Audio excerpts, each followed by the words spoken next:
Hello students, welcome to another lecture. We are discussing here the Heaviside formula. देखो बहुत ज़्यादा बड़ा topic नहीं है, इम्पॉर्टेंट इसलिए कह सकता हूँ क्योंकि ये क्वेश्चंस को इजी कर देता है या कह सकते हो शॉर्ट कर देता है। हेविसाइड फार्मूला है क्या? लाप्लास में जनरली आपके पास पार्शियल फ्रैक्शन मेथड्स हैं, लेकिन अगर डिनोमिनेटर के अंदर सारे फ्रैक्शंस ठीक है S-1 S-2 S-3 कुछ ऐसे फॉर्मेट में सपोज टू बी, तो उनके लिए हमने हेविसाइड फार्मूले को यूज़ करते हैं।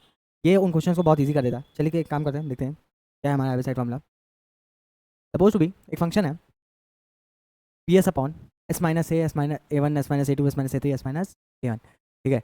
दिस टाइप ऑफ फंक्शन है, बट ये जो A one A two A N है ये आर रूट्स हैं और सारे डिस्टिंक्ट रूट्स हैं, ठीक है। और नॉर्मली सिंपल सी बात है, वो डिस्टिंक्ट ही होंगे, ठीक है। तो अगर लाप्लास इन्वर्स निकालना है तो होगा क्या, P of A one upon A one minus A two. ये तुम्हारा मैथ एक्चुअली है कि लाप्लास क्या होगा, ये थोड़ा सा डिफिकल्ट है समझने में। अगर इसको यहाँ पे देखें तो ऐसा लगता है साला बहुत कैलकुलेशन करना पड़ रहा है।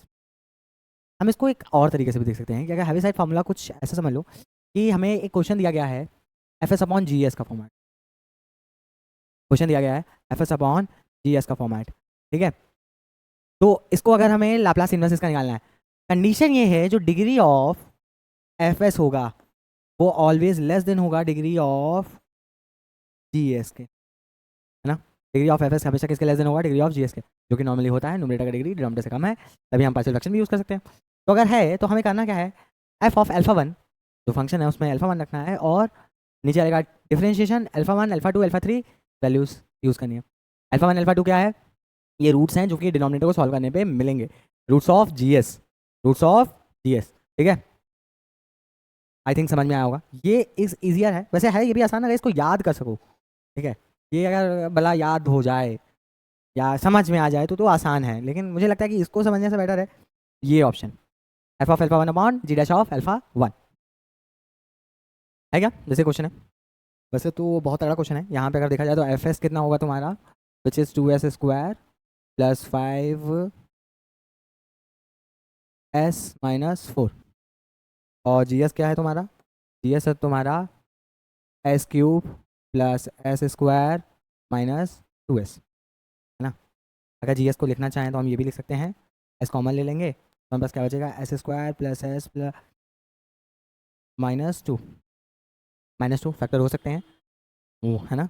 वन वन का फैक्टर हो सकता है, यानी कि ये हो जाएगा तुम्हारा एस एस प्लस वन और सॉरी एस प्लस टू होगा यहाँ, एस प्लस टू और एस माइनस वन, है ना। तो यहाँ से अगर देखा जाए तो तुम्हारे पास तीन रूट्स आए, अल्फ़ा वन अल्फ़ा टू और अल्फ़ा थ्री। क्या वैल्यूज़ आएंगी इनकी, अल्फ़ा वन का वैल्यू आएगा 0, अल्फ़ा टू का वैल्यू आएगा माइनस का 2, अल्फ़ा थ्री का वैल्यू प्लस का 1, है ना। यानी जो हमारा फॉर्मूला है उसमें हमें सिर्फ तीन ही रूट्स तक जाना है, तीन से आगे नहीं जाना, जितने रूट्स मिलेंगे उतने के लिए हम जाएंगे, ठीक।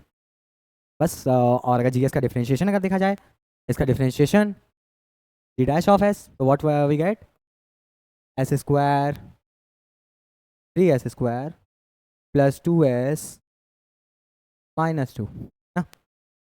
उठा के वैल्यू रखना शुरू करो। चलो फिलहाल इसका सोल्यूशन यहाँ पे दिया गया है, एफ एस जी एस जिस सॉल्व किया, रूट्स निकाले, alpha one alpha two alpha three की वैल्यू आ गई, इसका डिफरेंशिएशन किया, नेक्स्टली फार्मूला यूज़ किया, ये फार्मूला है, हमने कहा तीन टर्म्स तक जाना है, तीन टर्म्स तक हम गए, वैल्यूज़ को पुट डाउन किया, वैल्यूज़ निकाली हैं ऑफकोर्स, एक बार जीरो रखे, एक बार वन रख, माइनस टू रखे, एक बार वन रखे। आई थिंक समझ में आ गया होगा। यानी कि ये वो उन क्वेश्चन के लिए हम हेविसाइड फार्मूला यूज़ करते हैं जहाँ पे जो डिनोमिनेटर है वो आसानी से फैक्टरेबल है, ठीक है, रूट्स बहुत आराम से निकाले जा सकते हैं, डिस्टिंक्ट रूट होल्ड होते हैं। आई होप आपको समझ में आ गया होगा। तो we meet you in the next lecture, maybe it is last one, जो अगला लेक्चर होगा वो आखिरी होगा, हम वहाँ से लाप्लास कंप्लीट करके हम फ्यूरियर पे मूव ऑन करेंगे। Thank you so much. अगर आपको कोई भी प्रॉब्लम हो तो प्लीज़ हमें कमेंट में ज़रूर बताएं, एंड लाइक करें, सब्सक्राइब करें। आप लाइक करेंगे या आपके कमेंट्स हमें ये प्रेरणा देते हैं कि हाँ हम और बेहतर करें, हम आपके लिए और ज़्यादा आसान चीज़ें कर सकें। Thank you so much, thank you to me, thank you for the lecture.